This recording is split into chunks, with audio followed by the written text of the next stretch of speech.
स्वामी समर्थ सगळ्यांना. अक्कलकोटमध्ये स्वामींचं दर्शन घेऊन आता आम्ही आलो आहे श्री क्षेत्र गाणगापूरमध्ये, जे की दत्त महाराजांचं देवस्थान आहे. आता आम्ही जस्ट गाणगापूर दत्त मंदिरामध्ये आलो आहे, जे की श्री स्वामी समर्थांचे गुरु होते. आणि मी आत्ता प्रवेशद्वारामधून आतमध्ये जाणार आहे. आणि गाणगापूर तुम्हाला माहीत असेल, जे की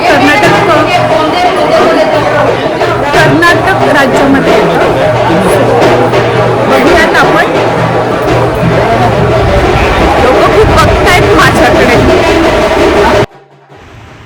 आपण जेव्हा केव्हाही अक्कलकोटला जातो तेव्हा आवर्जून आपण गाणगापूरमध्ये जातो, जे की दत्त महाराजांचं देवस्थान आहे. आणि असं म्हटलं जातं की श्रीपाद वल्लभ श्री दत्तगुरू महाराजांचा जन्म म्हणजे जो पुनर्जन्म होता तो श्री स्वामी समर्थांच्या रूपामध्ये होता. तर चला मग आपण बघूयात.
अन्नदान हे सगळ्यात श्रेष्ठ दान मानलं जातं. आणि जर तुमच्या मनात कुठे ना कुठे इच्छा असेल की तुम्हाला अन्नदान करायचं आहे देवाच्या ठिकाणी जाऊन, किंवा मग महाप्रसादासाठी थोडाफार हातभार लावायचा आहे, तर तुम्ही इथे येऊन अन्नदान करू शकता.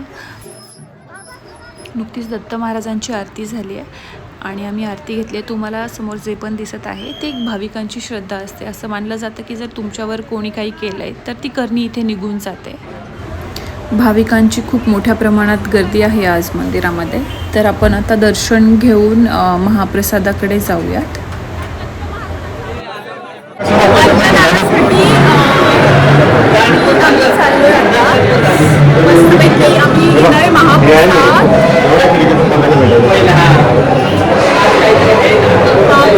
महाप्रसाद पण भेटतो. मी आता महाप्रसाद घ्यायला चालली आहे.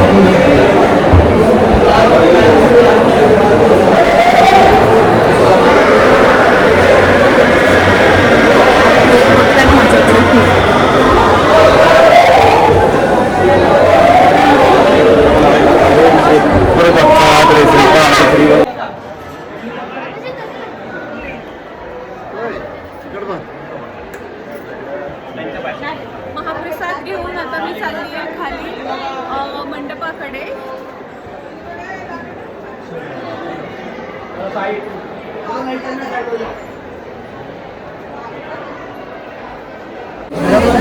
अक्कलकोटवरनं निघाल्यावर आम्ही थेट गाणगापूरला आलो आहे, दत्त महाराजांच्या समाधीजवळ. आणि आज इथे दत्त महाराजांच्या समाधीजवळ खूप जास्त गर्दी आहे. म्हणजे दर्शन घ्यायला खूप टाईम लागतो आहे, पण तरीही म्हणजे 15-20 मिनिटामध्ये आम्ही दर्शन केलं आणि निघलो.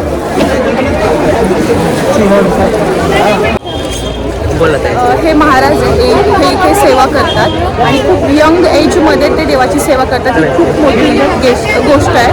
आणि इथे जर आपण गाणगापूरला येतो तर इथे आल्यानंतर आपण संगमला पहिलं जे भक्तिस्थान आहे तिथे पण जातो. महाराज तुम्हाला त्याच्याबद्दल काही सांगतो. गेल्यानंतर तुम्ही परत संगमला गेल्यानंतर महाराजांचं दर्शन घ्या. निसर्ग स्वामी महाराज जो अनुष्ठान केलेली जागा आहे संगमस्थानी, तिथं महाराजांनी अनुष्ठान करून इकडे 12 वाजता भिक्षा मागायला यायची. विश्रांती कट्टा आहे, परत तिकडे बसण्याचा डोंगर आहे, तिकडे जा. 108 प्रदक्षिणा घाला काही. 108 प्रदक्षिणा म्हणजे कसं तुमचे काही पीडा वगैरे बाधा असते ते सगळे निवारण होऊन जाते. असं तुम्हाला काही वैयक्तिक त्रास वगैरे असेल तर निघून जातो. अशुद्ध करा, पारायण करा. त्यांच्या निर्गुण पादुका ठेवलेल्या आसम वास्तवात निर्गुण पादुका तिथं महाराजांच्या निर्गुण पादुका आज पण आहेत. महाराजांनी दुपारी 12 वाजता माधुकरी वागण्यासाठी आज सुद्धा येतात. रोज सकाळी पहाटे 3 वाजता मंदिर चालू होतं, सायंकाळी 9 वाजेपर्यंत मंदिर चालतं. संध्याकाळी 9 वाजता महाराज आज सुद्धा श्रीशैल्यमला जातात असे आख्यात आहे. त्यानुसार सकाळी 3 वाजता मंदिर चालू होतं. 3 दर्शन घ्यायचं आहे कल्लेश्वरचं. कल्लेश्वर हे मुक्तिस्थान. आता दर्शन घेऊन आम्ही निघलोय आणि मी पूर्ण स्टार्ट टू एंड पूर्ण ब्लॉग पोस्ट करते हा. तर नक्की बघा, लाईक करा, सबस्क्राईब करा, शेअर करा आणि तुम्हाला जर यायची खरंच इच्छा असेल तर एकदा नक्की या, कारण इथे आल्यावर मन खूप प्रसन्न वाटतं मनाला.